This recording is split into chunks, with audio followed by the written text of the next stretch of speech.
Welcome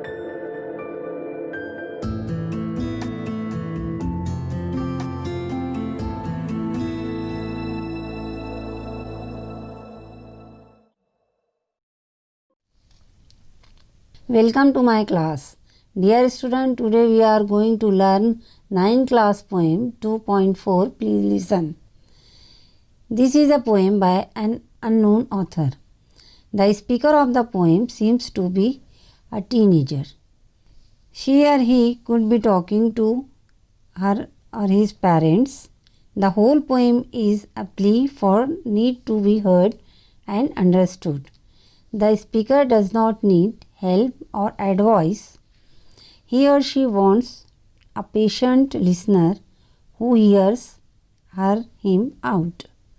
The speaker of the poem sounds very realistic about his or her shortcomings and appears confident enough to overcome them.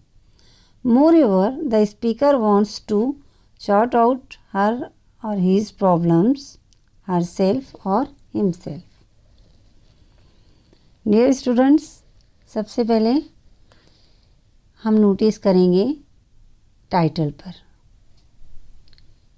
Title जो दिया हुआ है वहाँ पर आखिर में साइन ऑफ एक्सक्लामेशन है। एक्सक्लामेटरी जो मार्क है वो शोज़ करता है फीलिंग्स और इमोशंस। यहाँ पे जो ऑथर है वो अपने जज्बात को ज़ाहिर कर रहे हैं। इस पोएम में जो पोएट है वो चाह रहे हैं कि मेरी बात को गौर से सुना जाए, इसलिए उन्होंने एक रिक्वेस्ट की है, बराए करम सुनिए। We will see explanation of the poem word to word, line to line. When I ask you to listen to me, जब मैं आपसे कहता हूँ कि मुझे सुनिए, and you start giving me advice, और आप मुझे नसीहत देना शुरू करते हो। You have not done what I ask, और ये जाहिर करते हो कि आप वो नहीं कर रहे हैं जो मैं कह चुका हूँ। When I ask you to listen to me, जब मैं आपसे कहता हूँ कि मुझे सुनिए, and you begin to tell me why I shouldn't feel that way, और आपने मुझसे कहा कि मुझे ऐसा क्यों सोचना चाहिए। You are trampling on my feelings, आप मेरे जज्बात को रौंद रहे हो। ट्रैम्पलिंग मीन्स पाँव के नीचे रौंदना। When I ask you to listen to me, मैंने जब आपसे कहा कि मुझे सुनिए, and you feel you have to do something to solve my problems, और आप ऐसा महसूस करते हो कि आप मेरे प्रॉब्लम को, मेरी मुश्किल को हल कर रहे हो, हल करने वाले हो। यू हैव फेल मी, आपने मुझे नाकाम किया।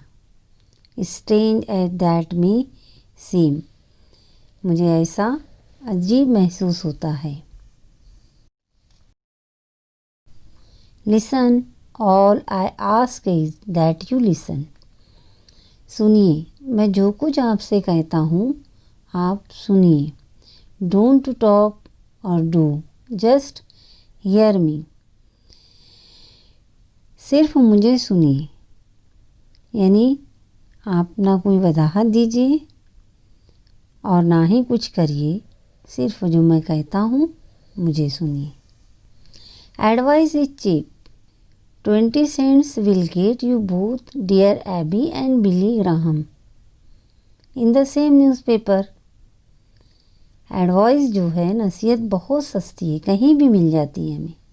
4 आने के भाव में हमें एडवाइस किसी भी जगह मिल सकती है।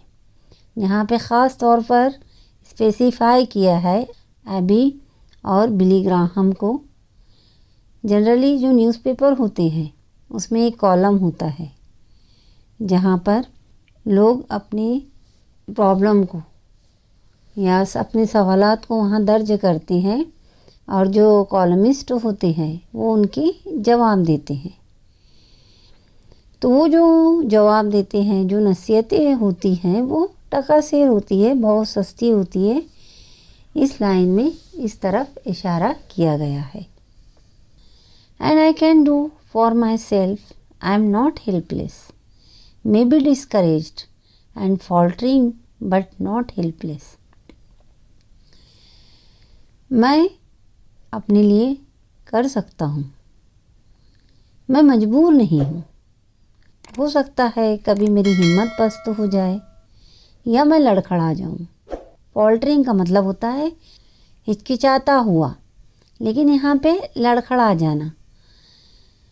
बट नॉट हेल्पलेस, लेकिन मैं मजबूर नहीं हूँ। हेल्पलेस यानी मजबूर।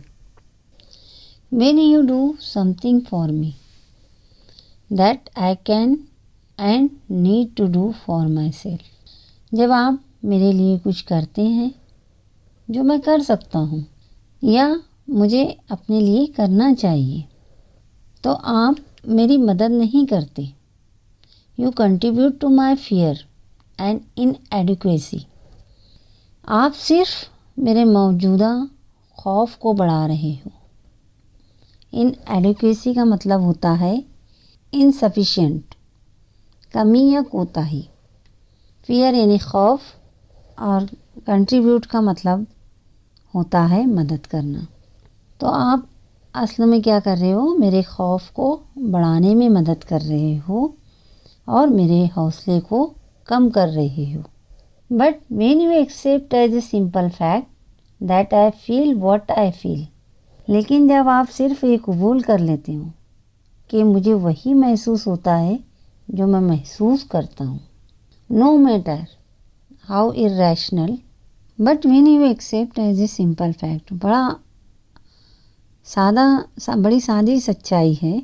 जब आप ये कबूल कर लेते हो कि मैं वही महसूस करता हूँ जो मैं महसूस करता हूँ, नो मैटर हाउ इरेशनल, कोई बात नहीं ये कितना इलॉजिकल है।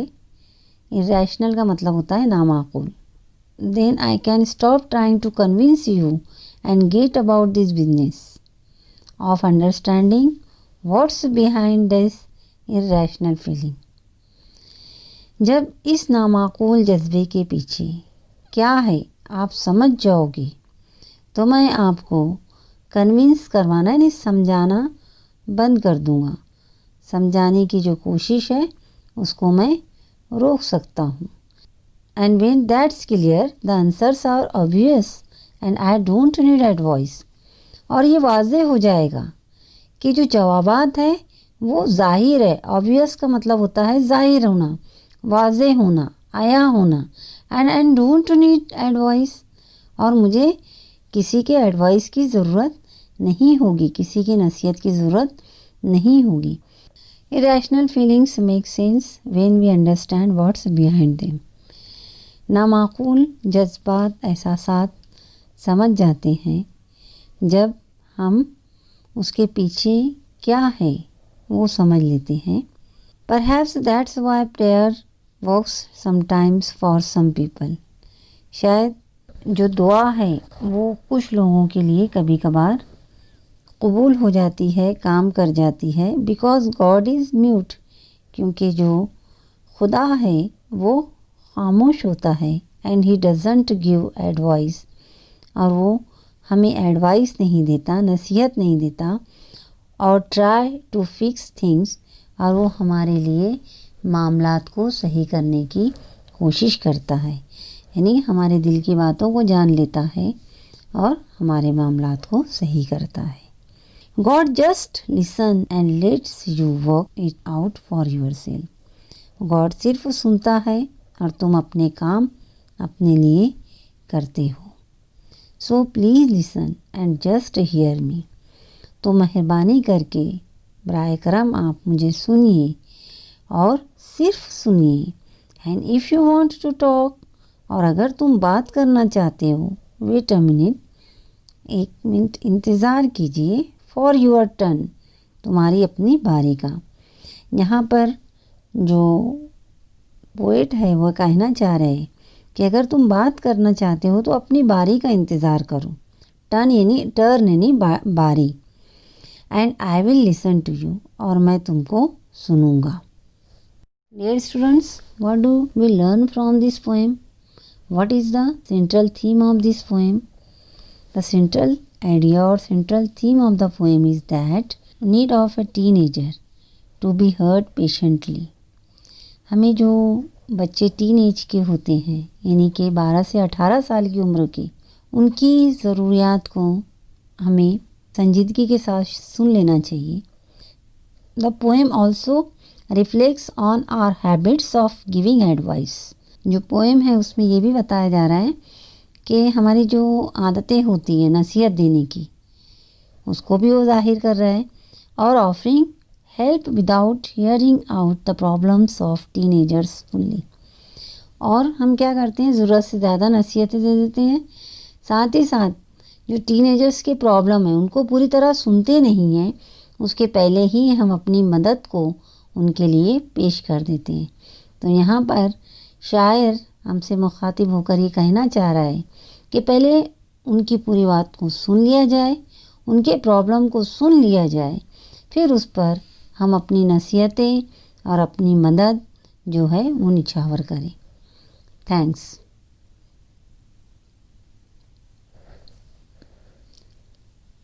डियर स्टूडेंट्स, इस तरह की वीडियो सबसे पहले पाने के लिए चैनल को सब्सक्राइब करो, बेल आइकॉन को प्रेस करो।